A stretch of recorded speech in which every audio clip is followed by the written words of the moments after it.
Hello everyone, welcome back to my channel. आप सभी का मेरे यूट्यूब चैनल पे स्वागत है। जैसा कि अभी तक आपको पार्ट ऑफ स्पीच के बारे में बताया जा रहा था एकदम शॉर्टकट तरीके से कि पार्ट ऑफ स्पीच होता क्या है, तो उसमें हमने बताया था कि पार्ट ऑफ स्पीच के 8 पार्ट होते हैं: noun, pronoun, verb, adjective, adverb, preposition, conjunction और इंटरजेक्शन। तो ये 8 पार्ट के नाम आपको बताए गए थे और इसकी डेफिनेशन भी आपको बताई गई थी। आई होप आपको समझ में आ गया होगा। तो आज की हमारी पहली टॉपिक है पार्ट ऑफ स्पीच का। जो पहला टॉपिक है वो है हमारा नाउन। तो आज हम नाउन के बारे में एकदम डीपली से चर्चा करेंगे, डिस्कशन करेंगे कि नाउन क्या होता है और नाउन के कितने प्रकार होते हैं और उनके प्रकारों की डेफिनेशन हिंदी में और इंग्लिश में क्या होती है। तो आइए चलते हैं। तो पहले टॉपिक हमारी आती है नाउन की। पहले हम डेफिनेशन देख लेते हैं।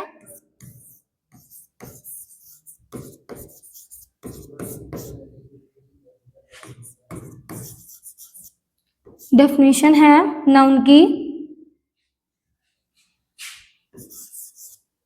A noun is the name of any person,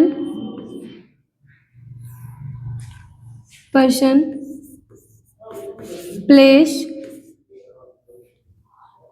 or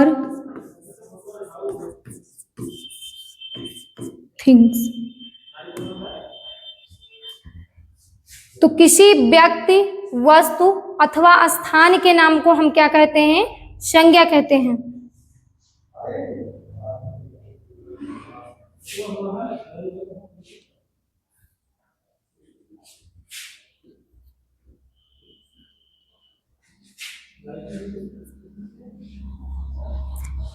Hindi में इसकी डेफिनेशन है: किसी व्यक्ति, वस्तु अथवा स्थान के नाम को संज्ञा कहते हैं। तो इसकी हिंदी में डेफिनेशन होती है: किसी व्यक्ति, वस्तु अथवा स्थान के नाम को हम क्या कहते हैं? संज्ञा कहते हैं। तो ये आपकी इंग्लिश में डेफिनेशन हो गई और ये आपका हिंदी में डेफिनेशन हो गया। तो आर यू क्लियर? आपको डेफिनेशन अच्छे से समझ में आ गई होगी। तो देखिए, अगर किसी व्यक्ति की बात की जा रही है तो जो व्यक्ति होगा, जो पर्सन है जिसके बारे में बात कही जा रही है, वो हमारा होगा नाउन। और अगर कोई वस्तु, मान लीजिए पेन, मार्कर, टेबल, तो ये सारी चीजें क्या हैं? ये सारी चीजें हैं थिंग्स, यानी कि वस्तु। तो वस्तु भी क्या होती है? संज्ञा होती है। प्लेस यानी कि स्थान जैसे मुंबई, कोलकाता, गोंडा, तो ये जो सारी चीजें होती हैं ये है क्या? नाउन। ये भी क्योंकि इसमें क्या दर्शाया जा रहा है? स्थान। तो जब किसी व्यक्ति यानी कि पर्सन के बारे में बात होगी, थिंग्स यानी कि वस्तु के बारे में बात होगी, और प्लेस यानी कि स्थान के बारे में बात होगी, तो ये जितनी भी चीजें होंगी ये हमारी क्या होंगी? नाउन होंगी। तो आपको समझ में आ गया होगा कि नाउन क्या है। अब आइए हम आगे चलते हैं कि नाउन के कितने काइंड्स होते हैं, नाउन कितने प्रकार के होते हैं, यानी कि संज्ञा कितने प्रकार की होती है और संज्ञा की डेफिनेशन इंग्लिश और हिंदी में क्या होती है। तो how many types of noun? There are 5 kinds of noun. Noun कितने प्रकार के होते हैं, यानी कि संज्ञा कितने प्रकार की होती है? संज्ञा 5 प्रकार की होती है। तो आइए हम टॉपिक डाल लेते हैं। टॉपिक हमारी है काइंड्स ऑफ नाउन। इसकी हिंदी होगी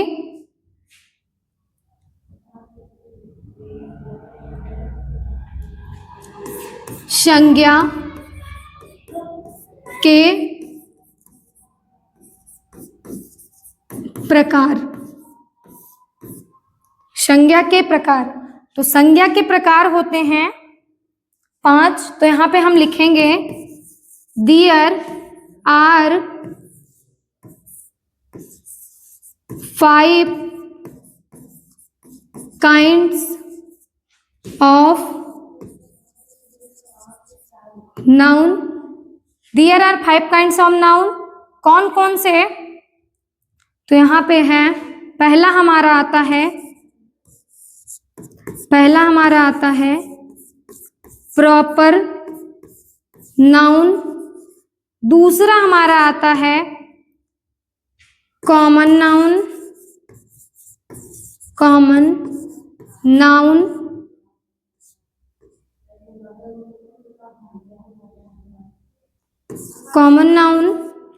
तीसरा हमारा आता है कलेक्टिव नाउन।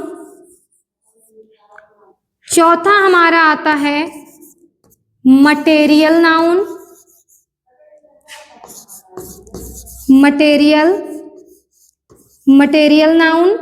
और पांचवा हमारा आता है एब्स्ट्रैक्ट नाउन।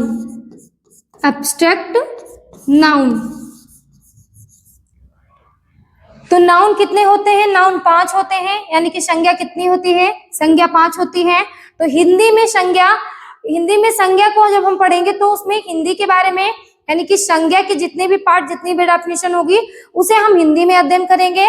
और जब हम इंग्लिश में नाउन के बारे में पढ़ेंगे तो हम नाउन की डेफिनेशन और नाउन के काइंड्स हम इंग्लिश में पढ़ेंगे। लेकिन हम इस वीडियो में आपको हिंदी और इंग्लिश दोनों में आपको डेफिनेशन प्रोवाइड कराएंगे। आप नोट्स में अच्छी तरीके से उसे नोट कर सकते हैं। तो इसकी हिंदी है,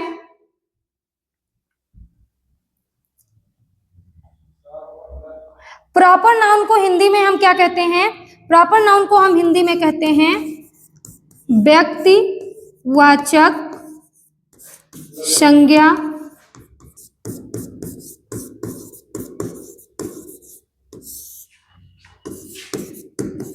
जातिवाचक संज्ञा।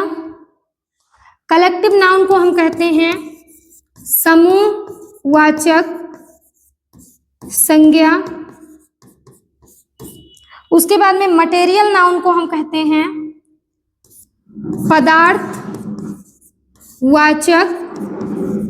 पदार्थवाचक संज्ञा।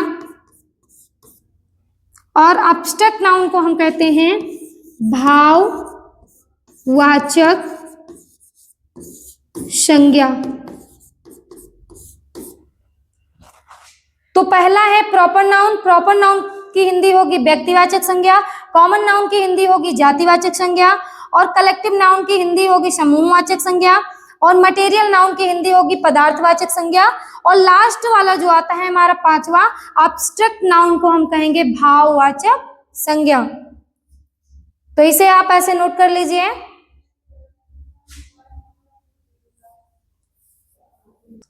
तो अब चलते हैं हम अगली टॉपिक की तरफ, जिसपे हम डेफिनेशन के बारे में चर्चा करेंगे। तो हमारी पहली टॉपिक क्या थी नाउन में? नाउन में हमारा पहला टॉपिक जो था वो हमारा था प्रॉपर नाउन, यानी कि तो पहली टॉपिक हम डालेंगे प्रॉपर नाउन। हिंदी में इसका है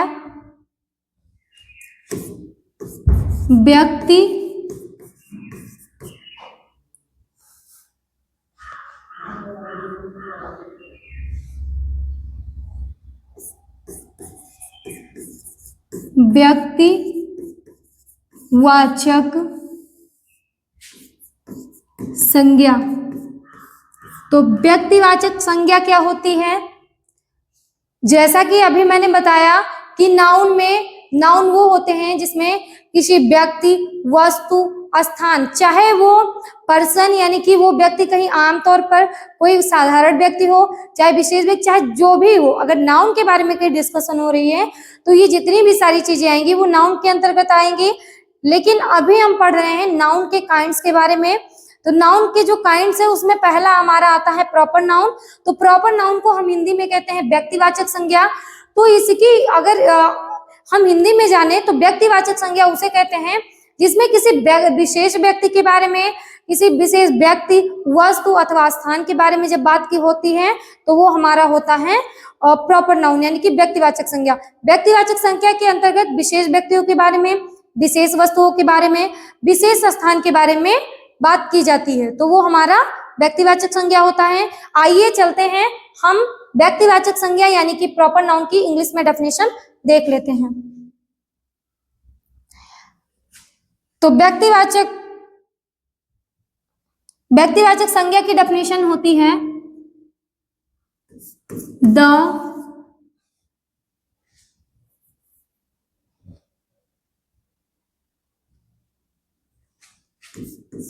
the word which used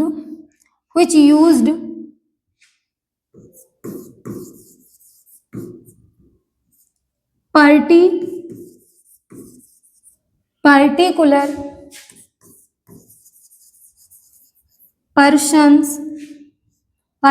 persons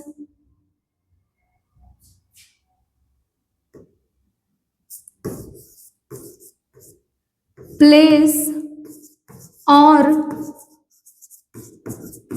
things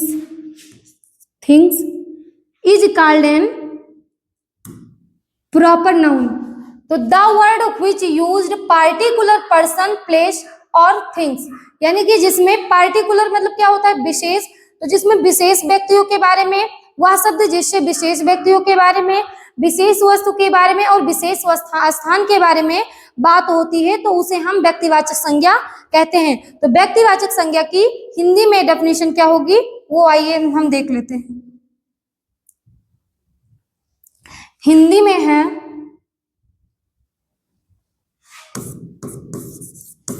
किसी विशेष व्यक्तियों,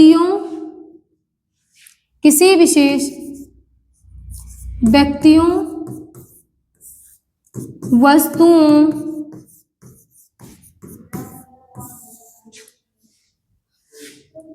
अथवा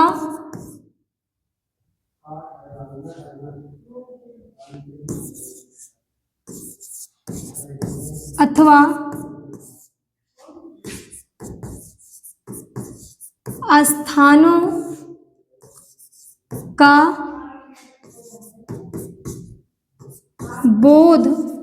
का बोध कराने वाले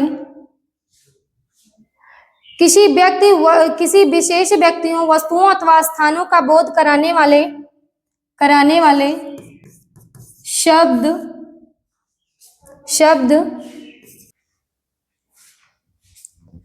कराने वाले शब्दों को व्यक्तिवाचक संज्ञा कहते हैं। जिसमें किसी विशेष व्यक्ति के बारे में, विशेष वस्तु के बारे में और विशेष स्थान के बारे में बोध हो उसे हम प्रॉपर नाउन कहते हैं।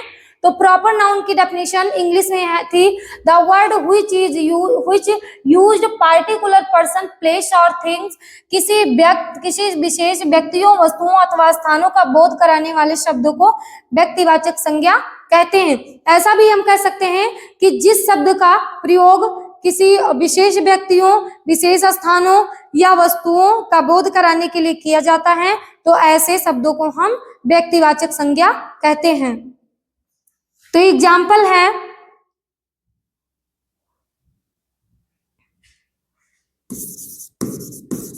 एग्जाम्पल में जैसे देखिए,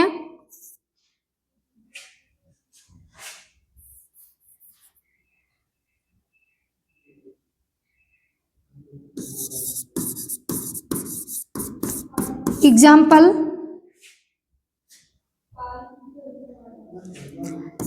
Ashoka, Ashoka, Ashoka was a great king, Ashoka was a great king। ऐसे मैंने लिख दिया रामायण,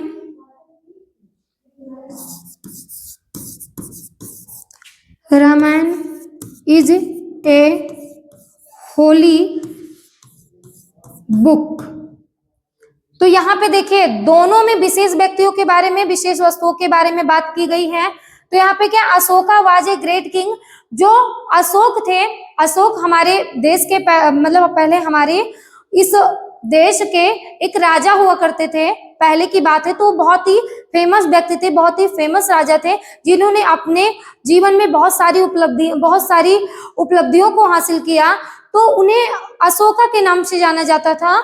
तो उन्हीं अशोका के बारे में, Ashoka was a great king, यानी कि अशोक एक महान राजा था।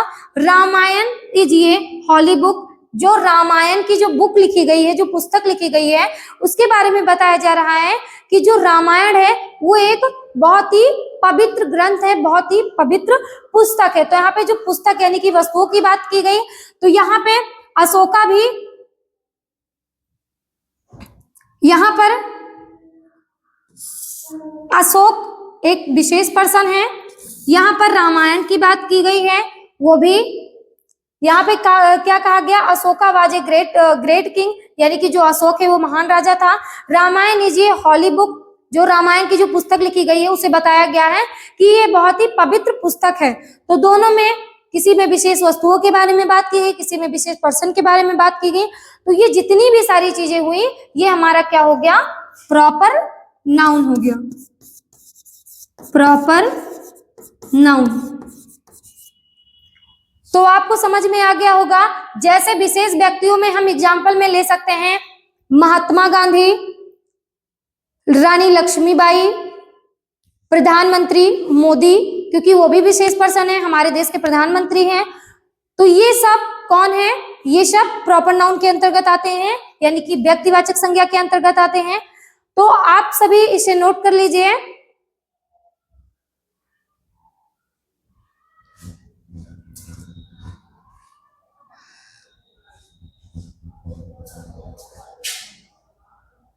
अब आइए हमारी अगली टॉपिक आती है।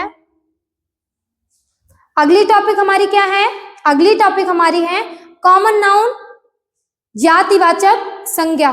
तो जातिवाचक संज्ञा होता क्या है और जातिवाचक संज्ञा के अंतर्गत क्या क्या चीजें आती हैं, जातिवाचक संज्ञा की इंग्लिश में और हिंदी में डेफिनेशन क्या होती है, तो आज हम आपको बताएंगे। तो यहां पे दूसरा नंबर डालिए, कॉमन नाउन। कॉमन नाउन यानी कि जातिवाचक संज्ञा, जातिवाचक संज्ञा। हिंदी में क्या होगा, हिंदी में इसकी डेफिनेशन होगी, the word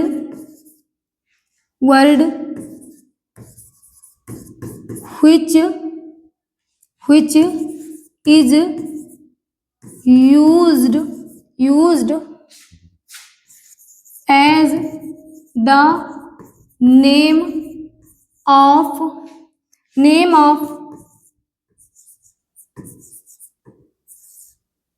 common name, persons,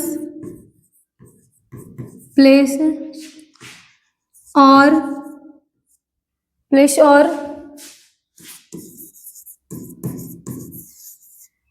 things, जिसमें the word which is used as the name of common name person place और थिंग्स। यानी कि ऐसे शब्दों का प्रयोग जिसमें किसी विशेष जाति या विशेष समूहों के द्वारा किसी व्यक्ति, वस्तु अथवा स्थान का बोध कराया जाता है, तो ऐसे शब्द क्या होते हैं? ऐसे शब्द हमारे होते हैं कॉमन नाउन, यानी कि जातिवाचक संज्ञा होती है। तो जातिवाचक संज्ञा की ये डेफिनेशन है। अब हिंदी में हम डेफिनेशन जानेंगे कि हिंदी में इसकी डेफिनेशन क्या होती है।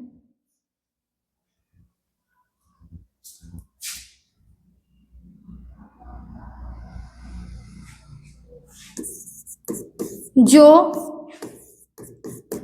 शब्द किसी एक ही जाति के व्यक्तियों, वस्तुओं अथवा व्यक्तियों, वस्तुओं अथवा स्थानों के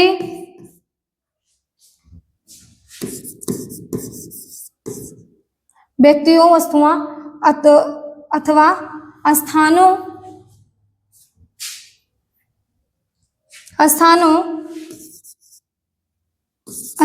का बोध कराते हैं, वो क्या कहलाते हैं? कॉमन नाउन, यानी कि जातिवाचक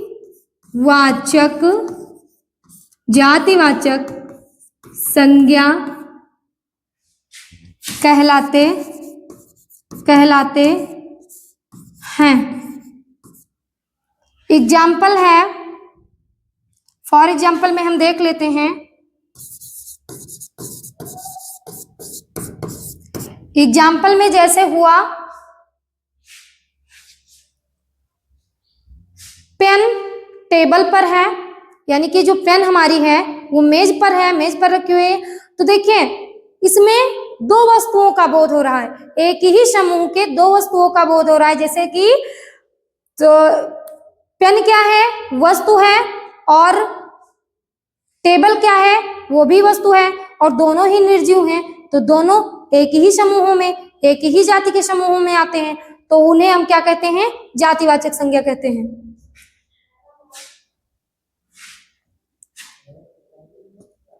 The pen is on the table। तो यहाँ पे कॉमन नाउन क्या है? यहाँ पे कॉमन नाउन क्या है? यहाँ पे जब एक ही जातियों के व्यक्तियों, वस्तुओं अथवा स्थानों का बोध कराया जाएगा तो कॉमन नाउन होगा। तो यहाँ पे किस जाति का बोध कराया जा रहा है? यहाँ पे वस्तुओं की जाति के समूहों का बोध कराया जा रहा है। जैसे यहाँ पे पेन है, तो पेन क्या है? वस्तु है, और टेबल क्या है? ये भी वस्तु है। तो दोनों एक ही जाति के वस्तुओं का बोध हो रहा है, तो ये हमारा क्या होगा? कॉमन नाउन होगा, कॉमन नाउन होगा। अब दूसरा जैसे मैंने लिखा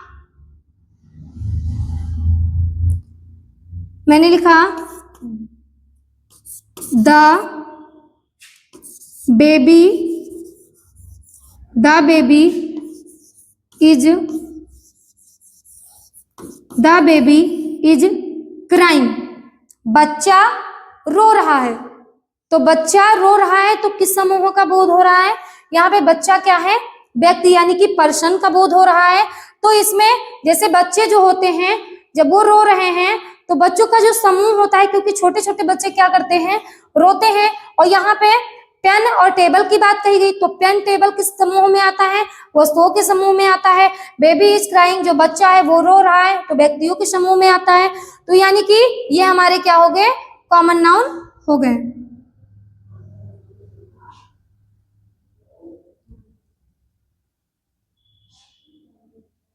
ये हमारा हुआ कॉमन नाउन। तो इसे आप अपने नोट्स में अच्छे से नोट कर सकते हैं।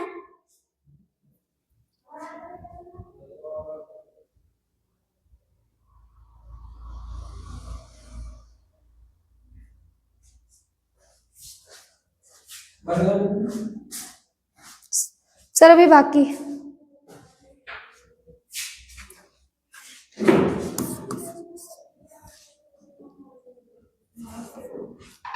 सर इसमें बोल दिए हैं तो काट दीजिएगा।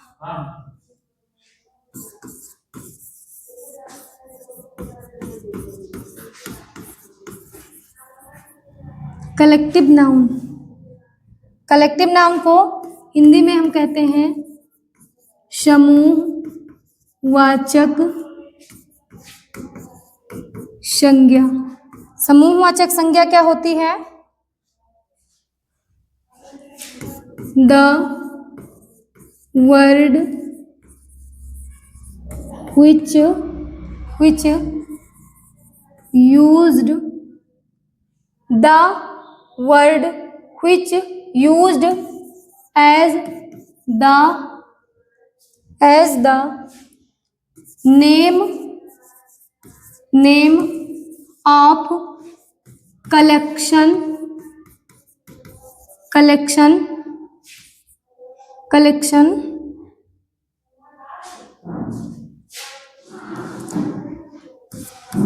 of persons, places, place और थिंग्स। इसकी हिंदी है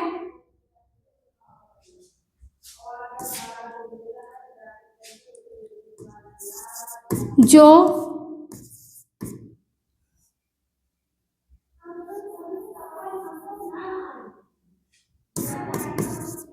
जिन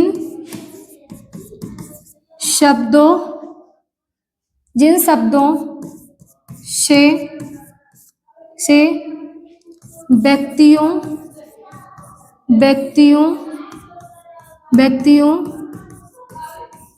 वस्तुओं अथवा स्थानों के समूह का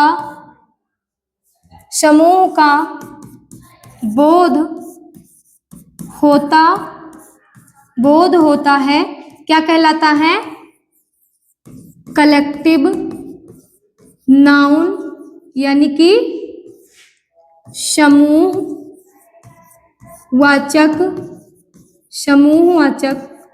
संज्ञा। इसकी इंग्लिश में डेफिनेशन है the word which used as the name of collection of persons, place और things।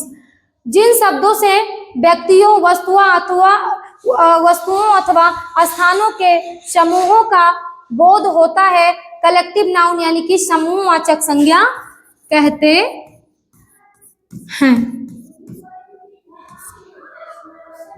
इसका एग्जाम्पल होगा, एग्जाम्पल में जैसे देखिए, एग्जाम्पल में मैंने लिखा I read in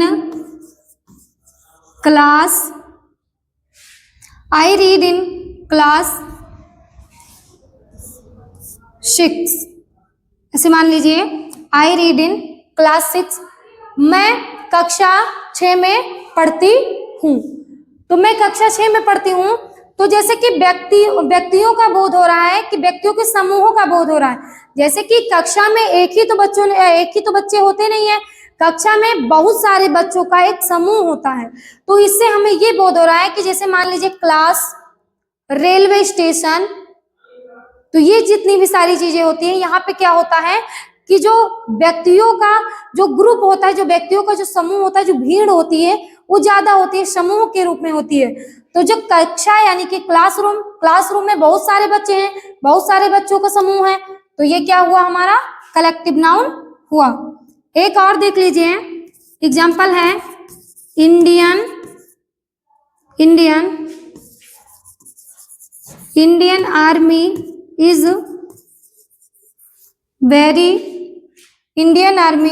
very brave. जो हमारे इंडियन आर्मी है, जो हमारे नौजवान है हमारे देश के, वो बहुत ही बहादुर हैं। तो एक लोग तो हमारे देश की रक्षा नहीं करते हैं, बहुत सारे लोगों का समूह मिला के तब हमारे देश की रक्षा करता है। तो जो क्लासरूम हुआ, इंडियन आर्मी हुए, तो ये सब हमारे क्या है, ये सब कलेक्शन यानी कि व्यक्तियों के समूह है। तो ये हमारे क्या है, कलेक्टिव नाउन है। तो कलेक्टिव नाउन क्या क्या है, आइए हम इसे रेखांकित करके बताते हैं आपको। क्लास और इंडियन आर्मी ये हमारे हैं कलेक्टिव नाउन। तो आप इसे अपने नोट्स में अच्छे से नोट कर सकते हैं। तो जो हमारी कक्षाएं हैं वो कलेक्टिव नाउन पर ही खत्म होती हैं।